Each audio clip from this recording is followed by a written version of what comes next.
Hello.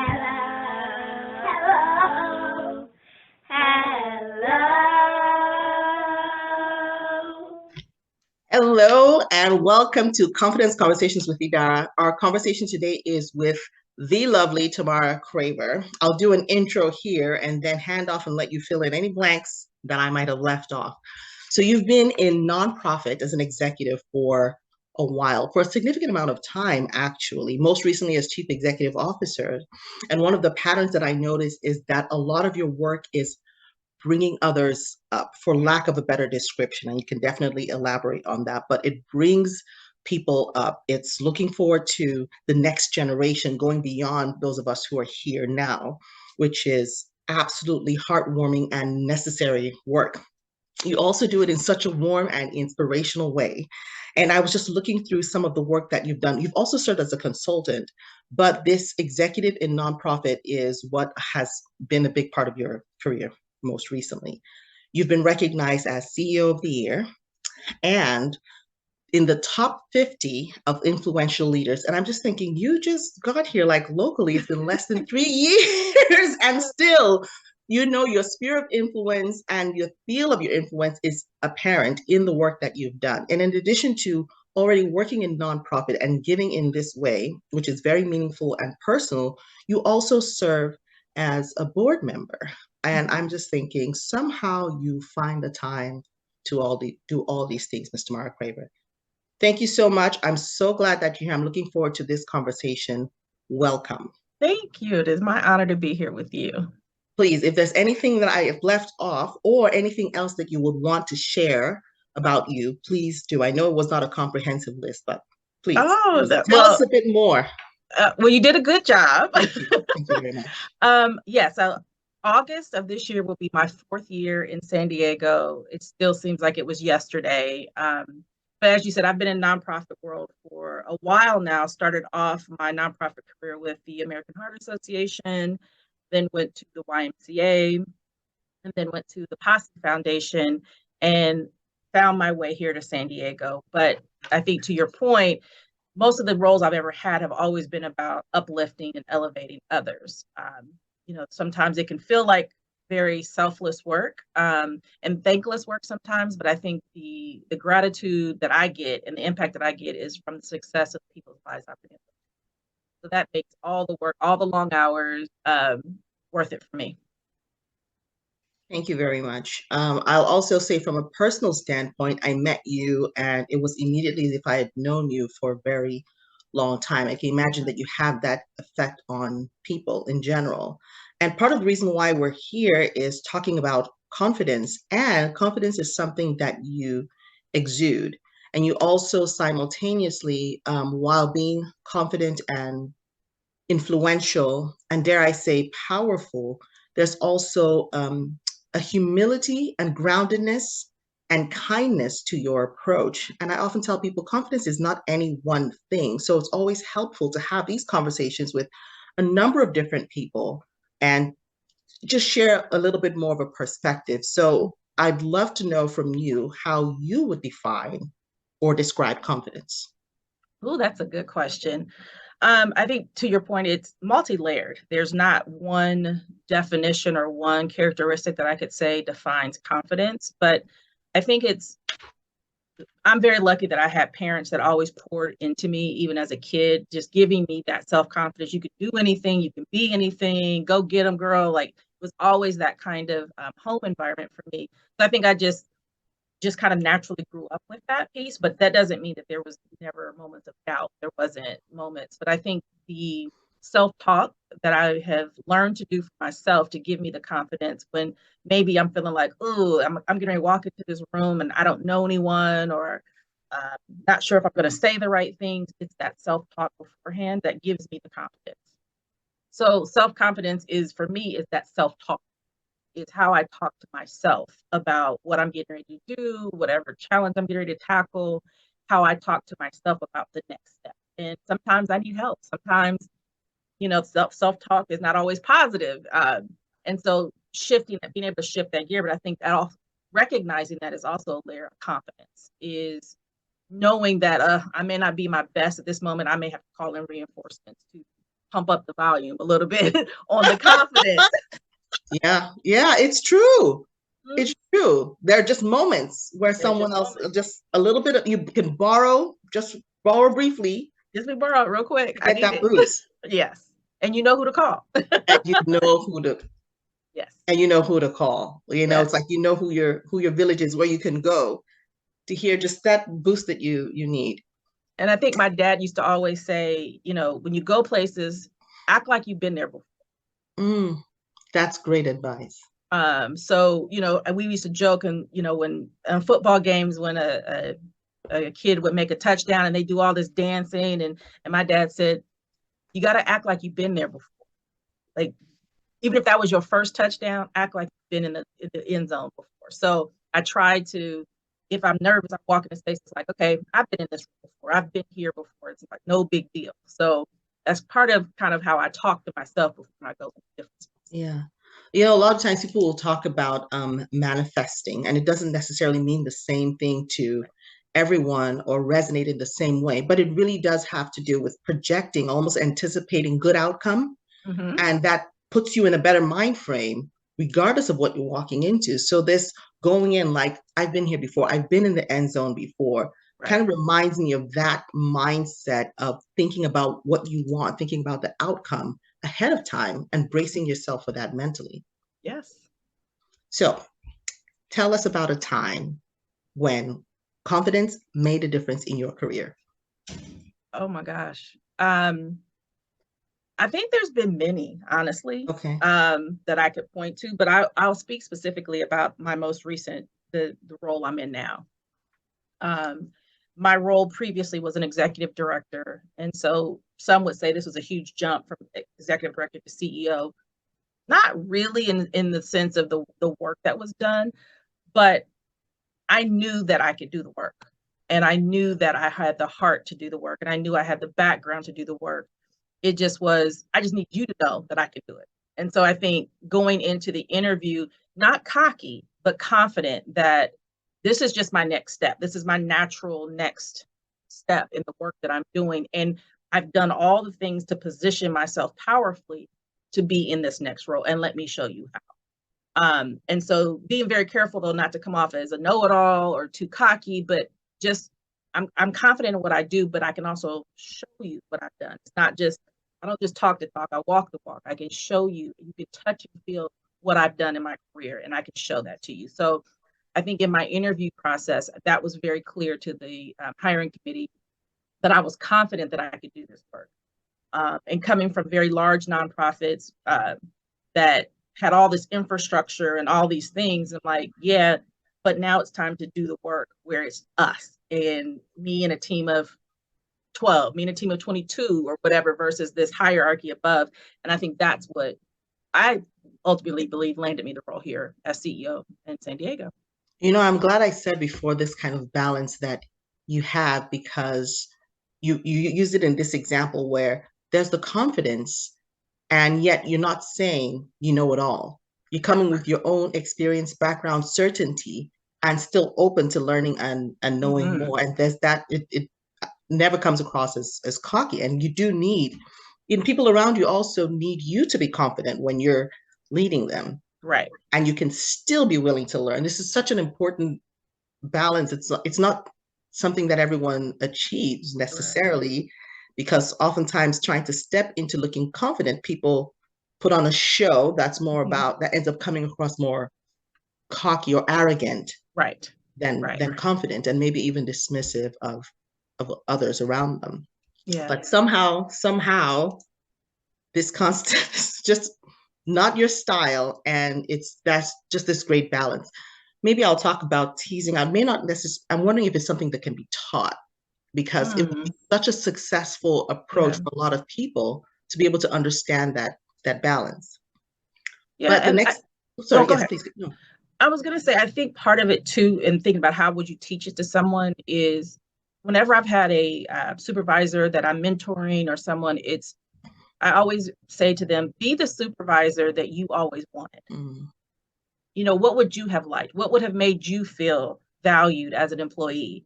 So making sure that there's always a humanistic approach to all of it. People have lives. You're a person. So get to know the person versus just the employee. So I think that's one of the things I try to impart with others is when they leave you as an employee, do they leave and still sing your praises?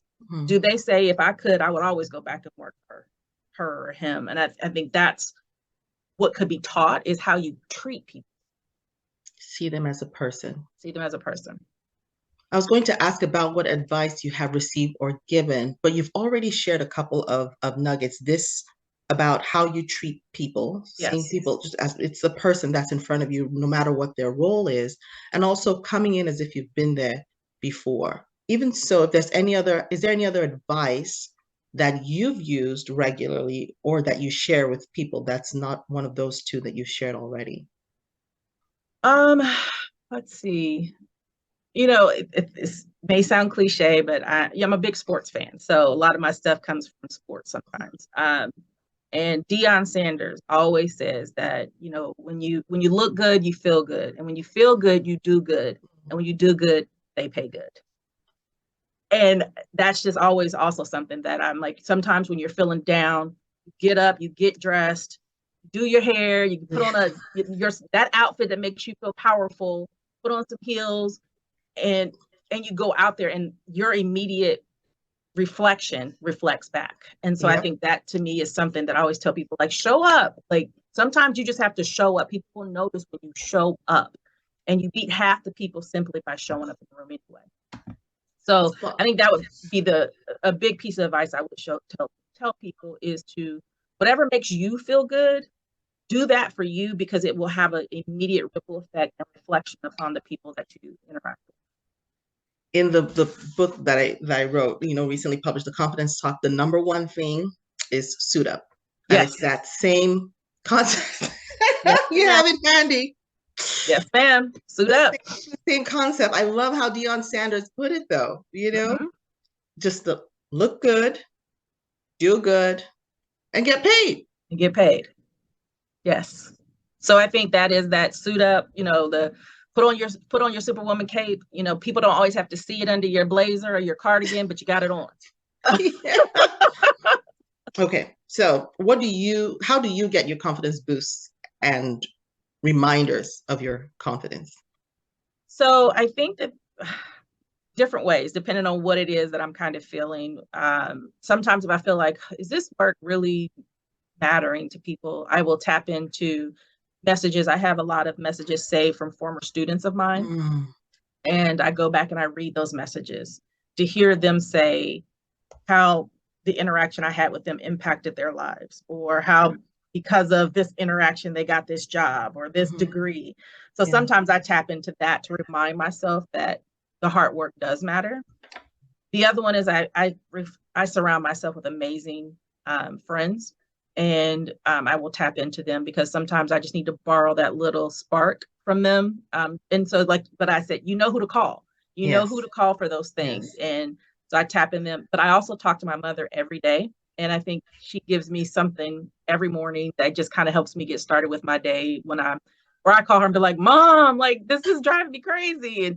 And she'll just remind me, like, look in the mirror and remind yourself who you are. Like, that is a common phrase that she says anytime I feel like my confidence is waning in something. She'll just say, okay, take a deep breath, go look yourself in the mirror and remind yourself of who you are. I think I'm going to have a whole section that's about these words of wisdom, trying to put all those descriptors in here. Look in the mirror, remind yourself who you are. There is a need for self-validation. Right. And there's also a tremendous amount of power. You talk about borrowing that spark from being able to tap into those around you, because it's not like it's a steady state. Sometimes there are just moments, these dips, even when you'll rise above it, you have the logic, but sometimes you need the sort of the emotional and not necessarily logical component of it to be boosted. And then tapping into, you said, who's a call, tapping into that is key. The other thing that you said that is so relevant, because it does depend on what kind of boost you need, talking about a reminder that your work matters, which is very powerful, because people care about the work. You're not showing up just for a title. You're doing it for a reason. People care about this. And to have those reminders for reference are so important in those moments, because you know that they're true, but you might just need a reminder, especially if you're farther away from it. You might have forgotten for a minute there what impact you've already had. Yeah, And what absolutely. impact you know that you can have. Yes. And then you often talk about heart work. And in just you calling it heart work, it's almost like it's self-explanatory. You don't really have to explain it, but just talk a little bit more about what that means to you. You know, I think for me, it means that I've been in nonprofit most of my career, and people always say, you know, you could go make so much more money if you went into the corporate arena. You could go do this and you could do this for a corporation. But this is what my heart work is. And my heart work is what I feel like I was put on this earth to do. Um, I feel like working with young people, working with people that support young people is what I was created for. And you know, I come from parents that had degrees. I'm not first generation, but I understand that demographic. My grandparents didn't go to college, so I understand very directly what they did to make sure that my parents were able to go to college, and then created a ripple effect for the rest of our family. So I feel like I have a responsibility to give that back to other students, to other young people, to other people that serve that demographic as well. So I can pick up and go do anything anywhere. Yeah. But I don't know if working 12, 14-hour days would be the same. I don't know if getting up I go to bed every single night and I feel good about the work that I do. I feel proud of the work that I do. And I don't know if I could say that in other realms if I didn't have this direct access to the work that I do, which is elevating, supporting, and creating equal access to education for young people. So I feel like this is truly what God put in my heart for me to do. And it shows. Your heart comes across in the way that you're doing the work and touches the people around you. I can say this kind of because I've been in the room when you walk in, and then there's my own experience with you as well. But you find the words to articulate it, but I would say that we often experience it before you even say what it is that you're doing. Now, you've already done a lot. As I was looking over all these accolades, I didn't even say keynote speaker for those who are wise enough to invite you to come and inspire their audiences. But the list of your accomplishments is long.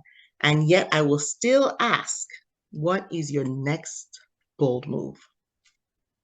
So interesting question. I get asked that a lot, and I don't know if I always have the right answer or one answer, but I would say my next bold move is to continue to find ways to pour back into myself. I've done a lot to pour into and plug into others. And I think that this is a time and a season for me to begin to also, like, what else do I need? What else to become more well-rounded? I've thought about going back to school. I've thought about doing different consulting work with people that are looking to do similar work that I'm doing. Yeah. I thought about writing a book, you know, all of these things, but I'm taking dance classes now. I'm doing things that bring me joy for me, because I feel like when I fill my cup up, then I can continue to pour out to other people. So I think my next bold move is to really be proactive in putting me first. I was not expecting that answer. Not that I had a preconceived notion, but that is such a powerful point. I was recently talking to a group of leaders, and this has happened a couple of times, and just talking about what they can do to take care of themselves, especially as people are feeling overloaded, and sometimes overloaded yet under challenged, and so that their hearts are not necessarily engaged in the work. It can take its toll because most people came here to do amazing things. Right. And the next part was how to take care of their people. And I referenced the slide about taking care of themselves because they already have the skills, the ability, they care about their teams. But if they're not okay, then they won't be able to do the best work that they came here to do. And so I thank you so much for sharing that perspective, because oftentimes we are looking outside as opposed to inside. And that's key. It's you pouring into yourself, taking care of yourself. How do you pour out of an empty cup, in a manner of speaking? That's such an important reminder, especially on the heels of a massive pandemic and an Yes. overhaul in the way that we work, interact, and just about everything in our lives as we come out of that and settle into it. A timely and important reminder. Absolutely. Self-care is the best care. Thank you so much. I'm so glad that we had this opportunity to have this conversation, long overdue. Thank you so much for sharing your time, your wisdom, and your heart. I'm looking forward to having yet another conversation because I'm Please do. sure there'll be more to share. Thank you very much. Absolutely. Thank you for inviting me. It's my pleasure. All right.